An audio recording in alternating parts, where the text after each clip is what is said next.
one thing that may be in the purview of the EITI is how transparent negotiations are between government and private sector. Could you speak to that a little bit? That's a very thorny issue, which we are spending a great deal of thought on.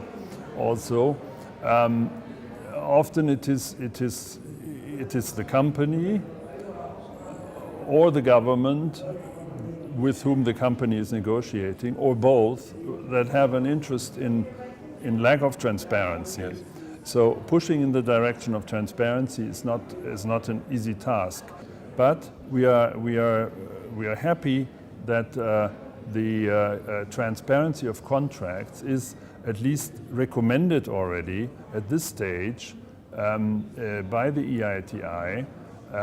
It is not yet mandatory, but it is a recommended feature of the EITI. So the pressure to publish contracts is on, and even though it's still voluntary, quite a number of countries now routinely publish their contracts. Giving the example of Liberia, that in the context of EITI have looked at 58 of their licenses and contracts and found that they were not in conformity even with their own legislation. So they have moved to review these contracts.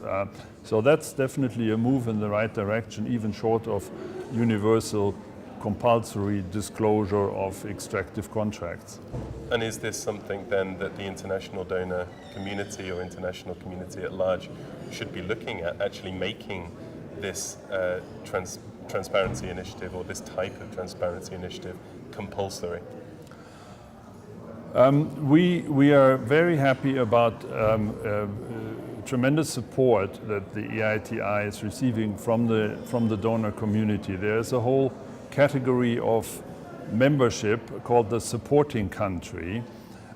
So there are a number of supporting countries that lend financial and moral support to the EITI. They also have a number of seats on the EITI International Board.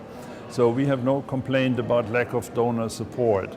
But even individual donors, they have been around for decades. They have not yet accomplished something like contract transparency. It's not something that you can just ram down just like that, because the companies may also be they may be headquartered in your own Yes. donor country. Yes. So there are pressures there, possibly against pushing contract transparency. So it's not just the governments of the receiving countries that have it under their control.